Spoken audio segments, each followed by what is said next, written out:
joining us right now, the governor, and I believe going forward, once the sale closes, also the CEO and partner of the Boston Celtics, Wyc Grousbeck. Wyc, good morning. Thanks for being on with us this morning. Hey, Hillman. How you doing? Doing great. I know that this was a little bit bittersweet for you, but sounds like you have found somebody worthy of putting the trust of the franchise and the fans in.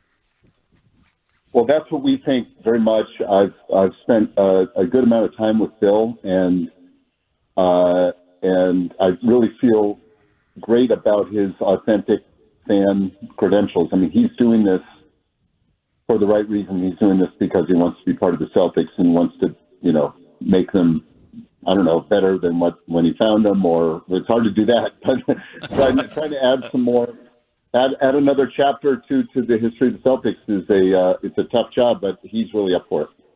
Well, we've been going back and forth, as has everybody else on this, and that's an interesting kind of topic that you bring up is when you're buying, and you know this because you did it, when you are buying a franchise, do you want a sports franchise and one like the Celtics, is the expectation that you're immediately going to make money? Are you buying it as from a business perspective, or is this something that you're buying because you love the game and you love what you're buying? Right. Well, we said to everybody that came through looking, I said, the winning bidder here is going to be someone who absolutely loves it and puts money second, because if you just add up the math, maybe you should invest in the stock market, or you should invest in real estate, or crypto, or whatever you want to invest in. There may be some things that do better. This was never about money for us. My group, when we came in 2002, we did it totally for love. I mean, I had to mortgage my house. It's not like I had money, but the point being, the people that pay the most for teams are not going to be the people that say it's either this or buying, treasury bills or S&P 500. They're going to say, I've got to have this. And so I think the person that's winning this kind of bid is going to be someone that loves it. Anyway, in that case, it's very true with Phil. Wyc, when it comes to you selling it, was it just the highest bid at the end of the day, though, or was there more to it? Did you want it to go into the hands of somebody who was locally grown and had a fandom for the Celtics?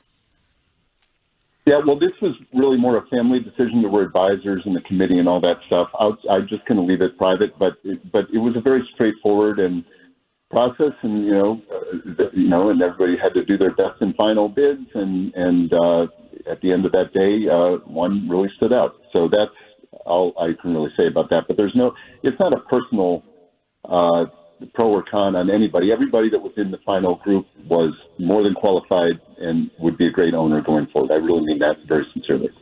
What was the response from what has been the response from the players on this news? I imagine that could create some anxiety with guys, and have you talked that through with them?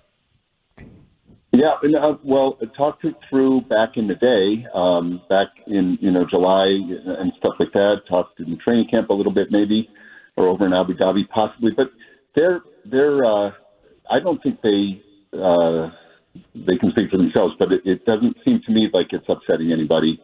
I've told them that we're going to find someone really good to take over, and I've also told them that I'm planning to stay in, and that is what's happening. So there's continuity, and everybody seems to be, as I said in the paper today, Jason said to me, look, I trust you. It's going to be fine. So I think they're hopefully more worried about other things. I don't think this is hanging over everybody's head. I don't believe it is. And for you, you'll remain, at least for the next 3 years, as the CEO and the governor, and going forward as a partner with this franchise, right?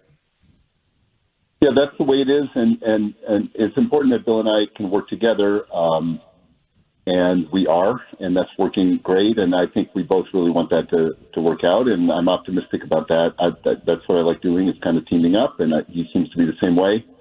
And when you've got something like the Celtics, it's just so easy to put your own stuff aside in a way and just say what's good for the team. That's just the way it is, and that's the way other teams run it as well. It's not just us. We didn't invent that. It's just when you have something like this, you've got to take care of it, and that's what we're trying to do here.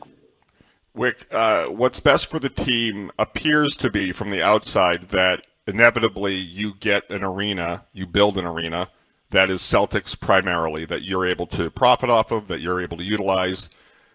Is this the start of a new process with a new partner to potentially get something done after the sale is finalized? Oh, that's not even it's probably not a topic I'm even going to get into today, but I will say this. We have a long-term partnership and friendship going back with the Jacobs now 22 years. It's been really quite something. And we've risen this team to close to the top of the league, like in the top 3 or 4 of the whole league in terms of revenues based on that lease and that building because of our fans and because of our team. But, it's not broken over there, and we have a great partnership with the Jacobs. There's room for one arena in Boston, not 2, and because you need to have concerts and events to fill out the bill. And if we ever talk to the Jacobs, we all decided to renovate the Garden very seriously. They've been huge, hundreds of millions of dollars of renovations. But if we ever decide to do anything, I'm sure we do it together and have both teams playing there. All right, well, you answered my question. Yeah.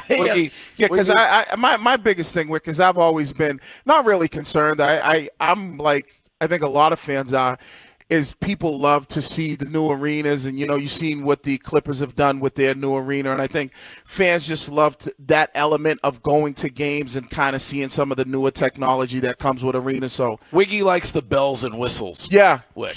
He wants I've been to the Clippers arena. I just went out there a couple months ago and watched the Celtics play right after the Flyers. And I'm only going to say this in this nice public forum: it's fine. It's no different. It's like it isn't really any different. And so I'm just telling you that. That doesn't mean you don't want to have a top class. It is a top-notch arena. It's a very nice place. And we're going to make, if we stay in the Garden for 50 years, we'll make the Garden, continue to have it evolve and all of that, like Fenway does. Or we'll build a new one together, or who knows what. But it shouldn't be on everybody's mind. We've got a lease in the Garden until like the 2030s. And we've got a good partnership with them. And we'll both upgrade whatever we need to do to keep the fans happy because we're fans ourselves.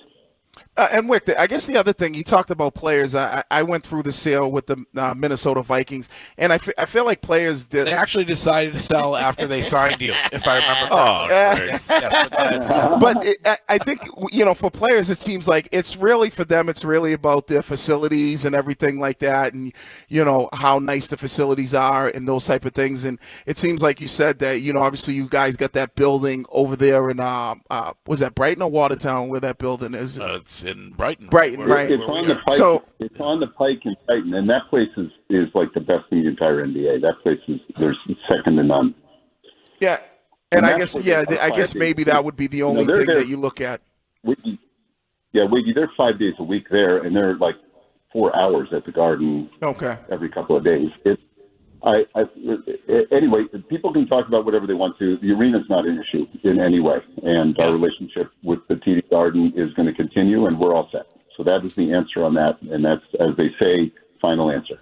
No, and I always appreciate you coming on because and answering these questions because it's the news breaks and fans have all these questions, and I think the fans were talking yesterday about, hey, this new ownership group, which includes you, is going to come in and look at this luxury tax bill, whatever that ends up being, and maybe have to make some changes when it comes to the roster going forward, or any of those kind of things, Wick.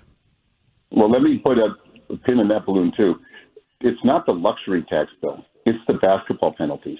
Okay, the new CBA was designed by the league to stop teams from going crazy.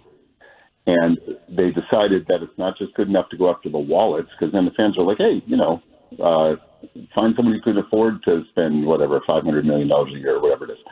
And like the English Premier League. I know 7 guys that own Premier League teams in England with no spending caps, and most of them are wondering what the hell's going on. Anyway, over here, it's basketball penalties now. And there's like 9 of them, like that kick in if you stay in the second apron. Like, you can't make trades anymore. It's very hard. You have to do one player for one. You can't add up guys. So you're trying to trade a player. You have to get the exact match on salaries, very close. You freeze your draft picks that go to the end of the first round. You can't trade them. So all of a sudden, even if you finish really poorly, you got the 30th pick because of overspending. You can't sign free agents. You don't get mid-level exceptions anymore, et cetera, et cetera. So from a basketball standpoint, it's not luxury tax, it's basketball penalties. And that's why the Clippers dropped Paul George. So does that, and it will continue. So does that mean that it'll be like that for you? Hang on a second. I'm just gonna tell you what I was gonna say. So the basketball penalties mean that it's even more of a premium now to have your basketball general manager, your basketball president, be brilliant and lucky, because you've got to navigate, because you can't stay in the second apron. Nobody will. I predict for the next 40 years of the CBA, no one's going to stay in the second apron more than 2 years. So we have Brad Stevens, the reigning executive of the year, and thank God we do. He's the one that really brought us this championship with his brilliant moves. I mean, many other people, but Brad is forefront. And he's looking at this, and he's going to extend our window and make it work. I believe he will, and we'll find out in June and July what he decides to do. Well, and Wick, what's the process going forward? There ends up being a league vote on this. When does, when does this close, and when does it happen? Yeah, it's going to go, because it's now only a few games until the playoffs. In my experience, the league doesn't do a lot of stuff during the playoffs. They don't want to distract. We wouldn't have announcements or big meetings or stuff during the playoffs all the way through June, really, and the draft. So I think that when the buying group organizes absolutely everything and submits a big, giant, confidential package to the league may take a couple months to look at it. So I think we'll be looking in, July or so, would be my guess. Wick, sale aside, how do you feel like Celtic City is going so far? Do you like the how people are responding to it? I do. I know. All I really know, I haven't read too many comments, but I've read I think it's got 100 on Rotten Tomatoes or something. I've been looking a few days ago. I think it does. Anyway, I really think they go deep, and I'm actually listed as an executive producer, but I think that the people that really did the work went really deep, and they weren't afraid to sort of say, here's the way it is, and here's the way it was. And I like the connection between Jaylen Brown and Bill Russell. I liked Red rolling his eyes when he introduced the one owner, was it John Y. Brown, and Red's like, here's John Y. Brown, and then you see him rolling his eyes. I don't know if you saw episode 3, but it was hilarious.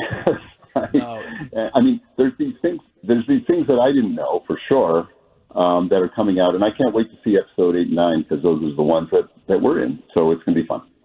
Yeah. Well, Wiggy and I, we've talked about it endlessly. It's really, really good. Yeah, I love it. And for the period of time that, despite Curtis suggesting I'm 100 years old, missing, that Russell time and the way that was in this city, it's just, it's done so well. It's awesome. It has been must-see TV. Unbelievable job with it. And the best thing, I think, is Red, just people getting to know Red. And seeing him with his arms around Russell, and seeing him just lead the way, he doesn't care what color anybody is, and he just was a winner. I mean, the idea that we brought him back is the first thing we did. I'm proud of that. Obviously, he was nice enough to come back, and he spent, I think it was 5 years with us, and I listened to every word the guy said, sort of like how I listened to you, Greg. And so I learned a lot from Greg.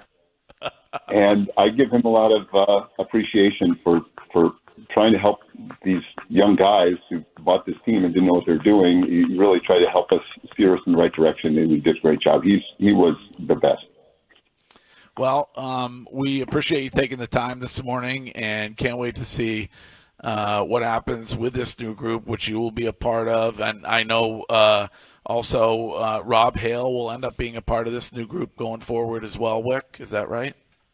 He's an amazing guy. He sits on the baseline, kind of where I used to sit, and he's incredible. So Rob and many other people are coming in, and it's going to be really fun. All right. Well, I think everybody here at Wachusett owes you a round of applause for delivering what you delivered, but you're not off the hook.